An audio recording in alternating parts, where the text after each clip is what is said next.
Ang premonisyon ay isang abilidad na makaharap ang ikamamatay ng isang tao sa loob ng ating pag-iisip. Karamihan ng premonisyon ay hantong ng ating gunitain, koleksyon ng ating hinaharap, at kadalasan mga nakagigimbal na pangangamba. Ito ang pagpapahiwatig ng isang nabubuhay sa nararamdamang nalalapit na kamatayan. Ayon sa isang Northwestern University, ang premonisyon ay totoo. Nangyayari ito sa kailaliman ng kaisipan ng tao o ang tinatawag na subconscious mind. Marahil mayroon daw tayong abilidad na magunita ang ating kamatayan bago man ito mangyari. Ngunit ang mga relihiyoso ay naniniwala na ang premonisyon ay dulot ng may kapal. Ito ang pahiwatig sa isang makasalanan na bago ito lumisan sa mundo, na ituwid ang kanyang pagkakamali sa kapwa-tao.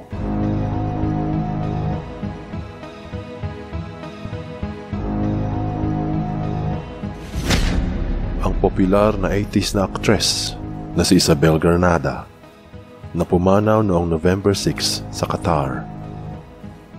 Ayon sa kanyang asawa, araw na bago pumanaw ang dating teen star, na i-post niya ang kanyang premonisyon sa Facebook.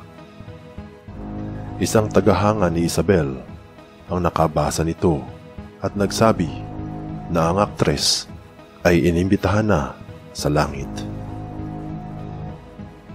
Ayon sa Facebook post ni Isabel, ng Diyos Ama raw ay nagbabalot ng kasiyahan sa ating mga kaluluwa pagdating ng mga ito sa kanilang kinaroroonan.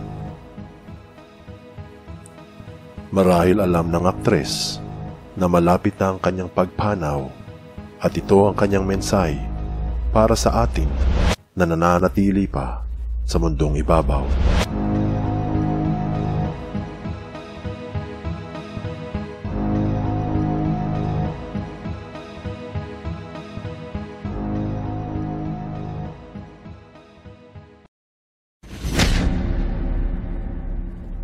Ang anak ng popular na aktor na si Tirso Cruz III, na si TJ Cruz, ay nagpremonition rin sa kanyang ina.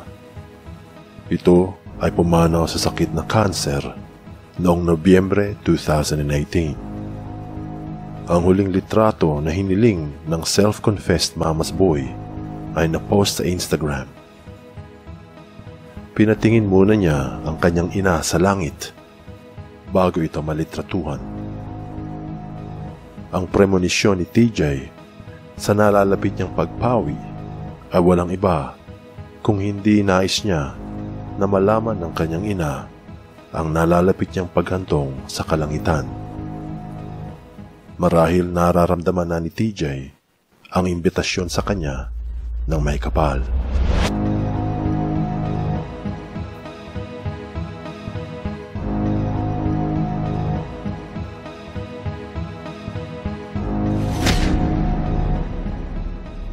Ayon sa Kami News Philippines, ang mga netizens ay kinilabutan sa premonisyon ng komedyanteng si Chocolate.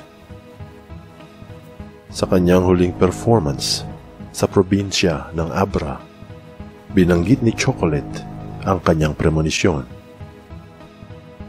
Gusto di umano niyang siya na ang mauna. akala nagkamali kayo lahat. Siyempre ako ang mauuna. Kasi kung akong huli, baka hindi ko na kayo abutan. At pagkatapos ng kanyang performance, ito ay natake sa puso.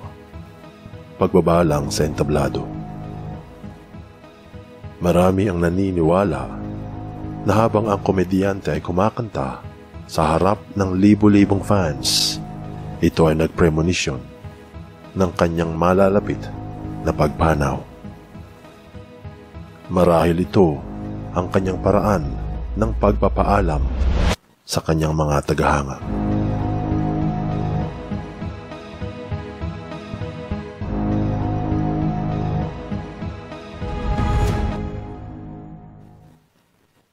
Cesar Guapo, Filipino tycoon, pumana sa kanyang tulugan noong January 19, 2019.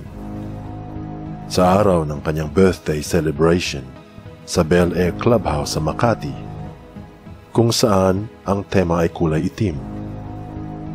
Hiniling ng fashion designer na itim ang mga upuan at mga lamesa sa kanyang handaan. Ayon sa mga kaibigan nito, ito ay kakaiba sa mga datihang hiling ng tycoon nung mga nakalipas niyang selebrasyon. Nang 3:00 ng hapon, sa pagkagulat ng mga kaibigan nito, humiling ang celebrant na itali ang isang itim na ribbon sa centerpiece table at maglagay ng 4 na kandila sa ibabaw nito. Ayon sa kaibigang si Malin, ang 4 na kandila ay simbolo ng kamatayan at ito ay alam ni Cesar, ngunit hindi ito nag-alinlangan. Ayon sa mga dumalo, napansin nila ang kakaibang asal ng designer. Kinabukasan, si Cesar ay pumanaw. Marahil alam ni Cesar ang nalalapit niyang pagpanaw at ito ay kanyang pinahihiwatig sa 4 na kandila na may itim na ribbon.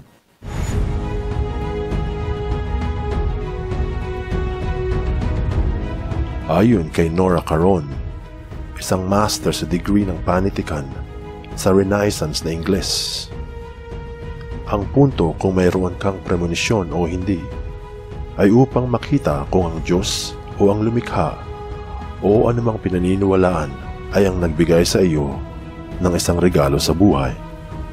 At kung ang regalong ito ay sa anyo ng premonisyon, dapat gamitin natin sa kabutihan lamang upang ituwid ang kamalian sa ating kapwa bago tayo pumanaw.